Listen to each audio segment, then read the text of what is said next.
Honestly.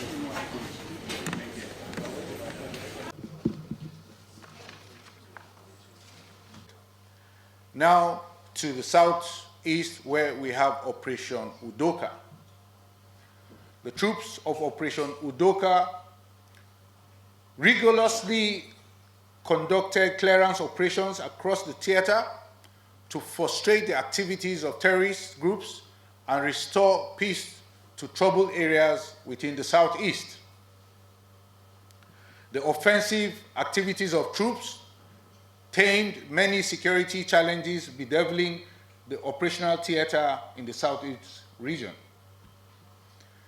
The major security threat in the southeast has been posed by the indigenous people of Biafra and their militant wing, the Eastern Security Network, as well as illegal bunkering, oil theft activities, also with weapon and ammunition trafficking. Others are the kidnap for ransom, which is prevalent in the southeast, cultism, assassinations, and communal clashes. These were all witnessed in the month of May, and troops conducted operations to tame these threats. And through our ongoing operations, troops have degraded the potency of the indigenous people of Biafra and their Eastern Security Network cohorts. And troops continue to, and the group, despite troops' operations and activities, they continue to employ opportunist targets, mostly on soft targets to portray relevance.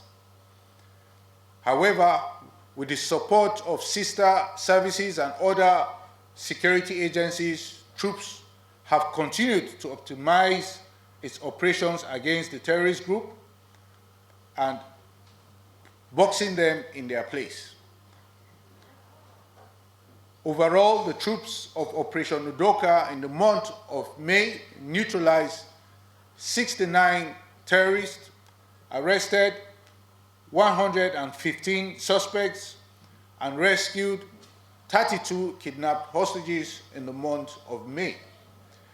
Additionally, the troops of Operation Udoka recovered 8 AK-47 rifles, 13 pump-action guns, among others, in the month of May. Now, to summarize, I will say that our operations have denied the terrorists the ability to carry out major offensive and has significantly diminished their offensive capabilities. It is for this reason what we are experiencing now are low-level skirmishes and attacks, which are mostly on soft targets. Now, having said that, it is time to take a look at some recent events affecting troops' morale and our fighting spirit. And what are these events? First, I will start with the unprovoked killings of 17 personnel in Okwama in Delta State. Next, I will say is the recent assault of unarmed personnel in Banex Plaza in Abuja. These occurrences are worrisome and leave much to be desired. To say the least, they are unwarranted and unhealthy for our national security. These actions against troops by unscrupulous elements are counterproductive and amount to self-sabotage. Indeed, these troops, or soldiers as you wish to call them, these are real people. Amongst us, we have lawyers, we have doctors, we have nurses, we have technicians, we have accountants, We have all sorts of professionals amongst us. We are drawn from all parts of this country. We are not foreigners that invaded Nigeria.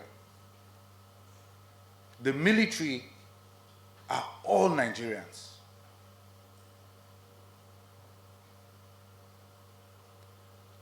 So it beats my imagination when I see what is happening.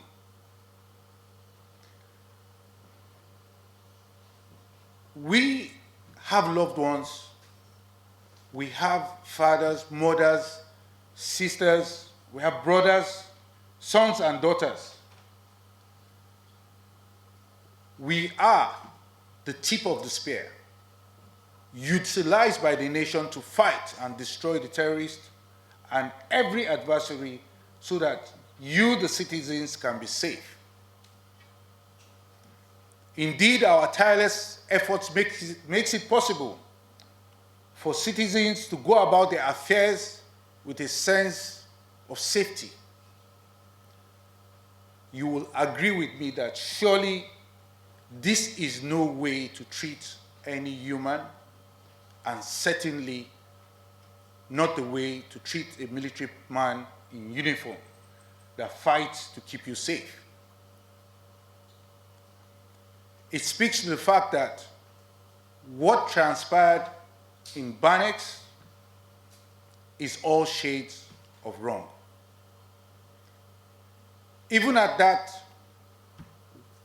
we, the military, have demonstrated a high sense of discipline.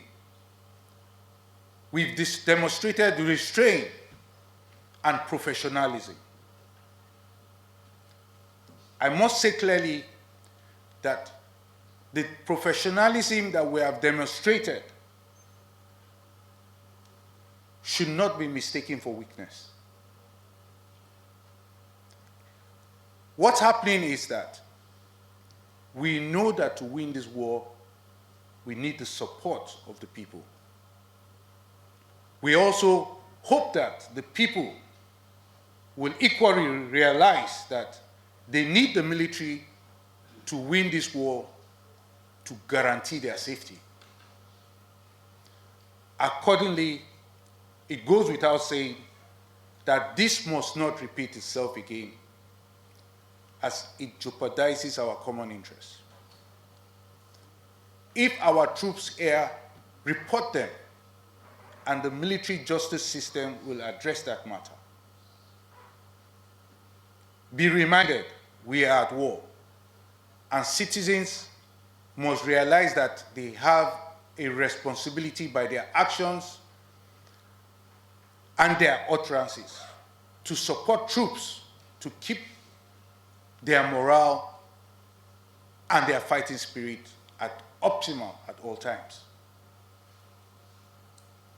Doing otherwise is unpatriotic, and I repeat, amounts to self-sabotage. That said, overall, we will continue to fight until the terrorist is defeated on the battlefield. We need it. And the military is such that there is a spirit. And I'm sure most of you have heard of esprit de corps. If you touch one, you touch all. If you touch the one in Abuja, the one in Maiduguri is vexing. The one in Zamfara is vexing. And we, the senior ones, have a responsibility to say, look, calm down. Calm down. Otherwise, they begin to see us as we don't care. So we have a responsibility to contain them. That look, don't worry.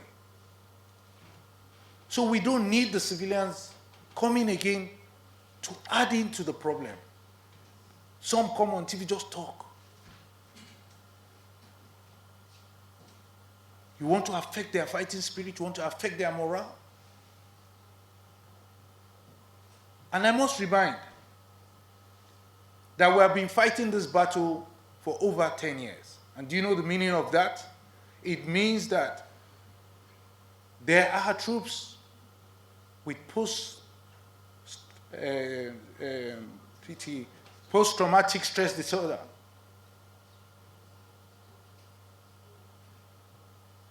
Many are receiving treatments. Go to our hospitals. You see many amputees. You see many with scars of war. All for our nation. All to protect the citizens. We do not want those with PTSD coming to express themselves and hurting innocent civilians. It has happened in other crimes. This is the last thing that we want to hear. So please, let common sense prevail. If our troops here, report them. Be mindful of your utterances and be mindful of your actions. Because like I said, and I will repeat, it's counterproductive and self-sabotage. Thank you.